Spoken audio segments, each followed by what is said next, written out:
Steve. I saw a What's Cosell Watching where you talked about College Game Day and how it has lost a lot of its appeal. I know you're one of the biggest college football fans in all of America, former fan of College Game Day. Pat McAfee appears to be a little butthurt that the college football audience not taking to him that strongly and actually critical of him. And he wrote a tweet that could only best be described as getting his butthurt feelings off his chest. Let me read part of the tweet. This has been brought to my attention more than a few times, and he's talking about a poll The Athletic took where it said like 49% of the audience was not a fan of Pat McAfee. This is them taking a poll of the College Game Day audience. I've never been friends with a human that reads The Athletic, so I'm not 100% sure what style of human these 3,100 folks are. Huge shout out to the 30% that liked him. To the 49%, I have some great news. I've heard you all very loud and clear since the beginning of my stint with Game Day. It's one of the biggest reasons why I have not re-signed a contract with the legendary show. I'm not right for some crowds, and the distinguished, and distinguishes in quotation marks, college football folks are definitely one of those. Excited to enjoy the rest of the year. That's shaping up to be a great one, and then see what the future holds. Is that Pat McAfee signing off of College Game Day? Is he taking his wife beater T-shirt and going home? I don't know, but Pat has to realize one thing. Nobody gets 100% approval ratings in this world. Not everyone is going to like you. And the sooner that everyone realizes it and just goes about your business and stays true to yourself, that's all you can do. If you try to please everybody, you know what invariably happens, Jason? You please nobody. And he has to realize that. He's a new guy on an established show where one of the longtime members, the beloved coach, Lee Corso, I believe his days are coming to an end, and I have nothing but love and respect for him. It's going to rankle people. And the other thing is where he does actually make a point is, let's be honest, The Athletic leans one way politically, which is opposite to what he might believe or what he espouses. So naturally, that audience may not really be Pat McAfee fans. But Pat, you got to have tougher skin. You're incredibly successful. You've started your own franchise and brand. You're the great American success story. And with all of that said, not everyone is going to like you. Think about this, Jason. In a presidential race or anything in terms of politics, even if you win by landslide, if you look at the popular vote for most of these elections, at least 40 to 45%, if not more, of the people vote against you. So when you are in spaces like this, you have to realize you're not going to be everyone's cup of tea.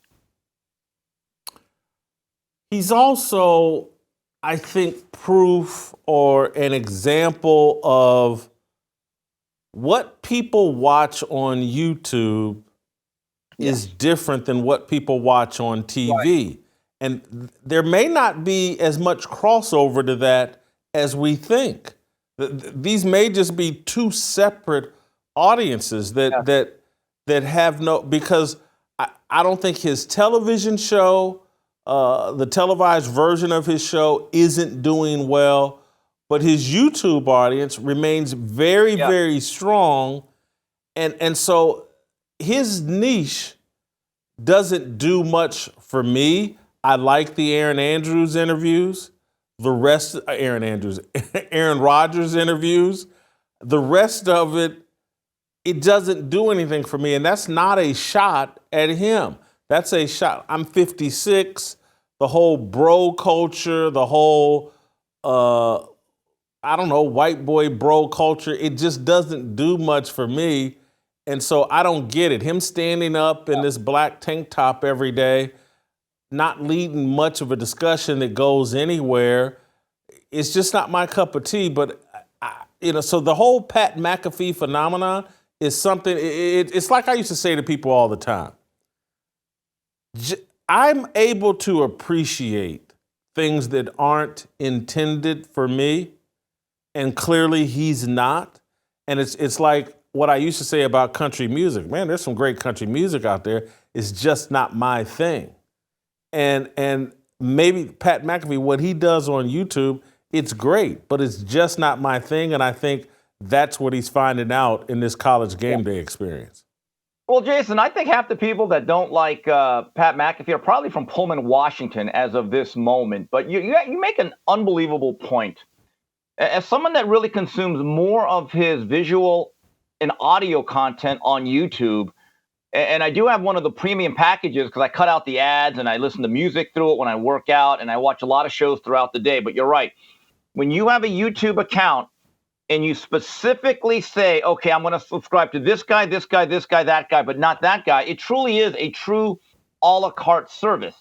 Okay, people have been talking about why doesn't the cable or satellite industry do that instead of bundles? Well, that day may be coming now if you look at the landscape.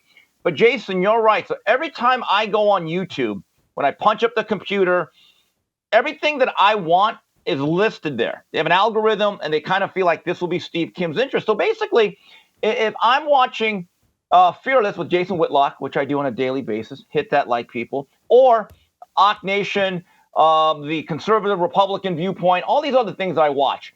Coach JB show with Smitty. I wake up to it every morning. Coach Zach Smith and Chris Drew, they do a great college football show every morning that I watch. Okay, a couple of boxing podcasts. So basically, when I get those funneled into my feed, I'm thinking, God, this is everything I want on the menu, and I like it, right? But now if you go to a place like ESPN, you're not given a choice of who is actually giving you your content. It's kind of forced upon you. And let's be honest, Pat McAfee should even admit himself, I'm not for everybody. And my view is this. If Pat is going to quit because of a poll, I don't respect that. I really don't, because now you're taking the easy way out and you're letting people who should have no impact on you have a say. Now, if it's because he's overworked and this job just doesn't fit him in his own mind, I can respect that. But just to threaten and say that, yeah, I'm not going to lie to you. As someone that respects Pat McAfee and what he's done, it does come off whiny. I'm going to defend Pat McAfee. I don't think he's quitting over a poll. I think he's quitting potentially here because he's acknowledging, hey, this doesn't work. I'm not the right ingredient to drop into a show that's struggling. And it's been struggling ever since Lee Corso started really going into cognitive decline. And so dropping McAfee into that, what this is a defense, but it's also an explanation. Pat McAfee is basically, I think, threatening ESPN because he should just say, hey, I'm just done after this season. But he's not saying that. He's holding out the hope, in my view, of like, hey, if they want to totally revamp College Game Day and build it around me, I'll stick around. That's what he's saying.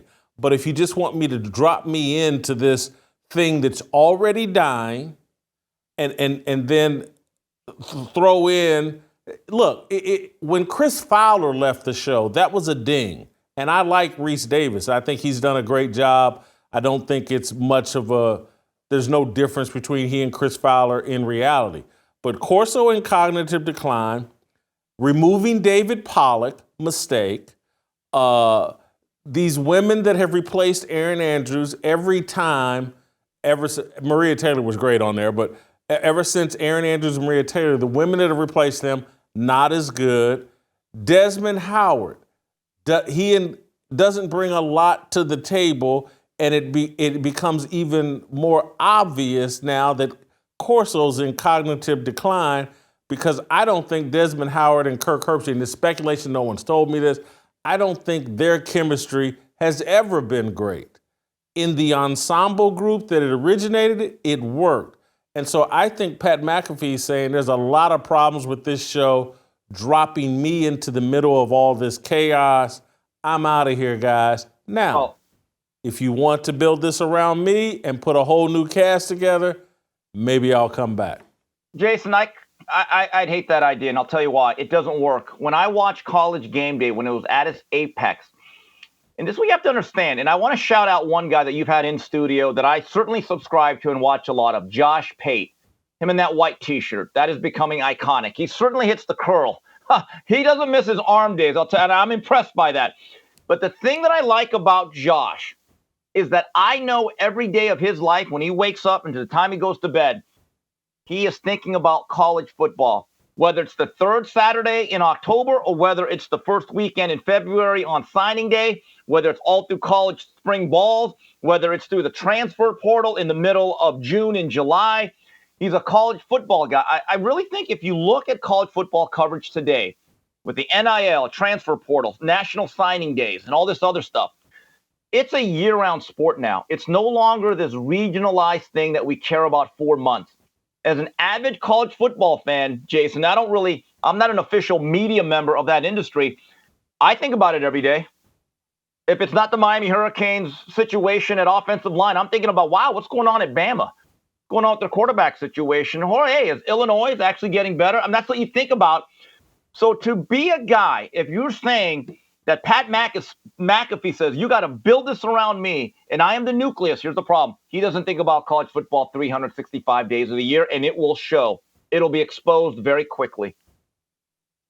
Well, Steve, I think the point that McAfee may be making is, and again, his ego out of control, he's getting paid. He doesn't want to be involved in anything that's a failure and all that. And again, that's not me taking a shot at him or any of these guys. But even take Kirk Herbstreit, who I like, and he is one of the faces and voices clearly of college football. But he's now taken on the Thursday Night Football deal. He's more distracted than ever before. He's and I agree with you about Josh Pate. That guy is terrific, and he lives and breathes college football, and you can tell it every time he talks. Everything that comes out of his mouth is about that college football brand. Is Desmond Howard all in on college football? I'm not sure. That Corso, we know he can't be all in on anything at this point, and that's what's missing from the show.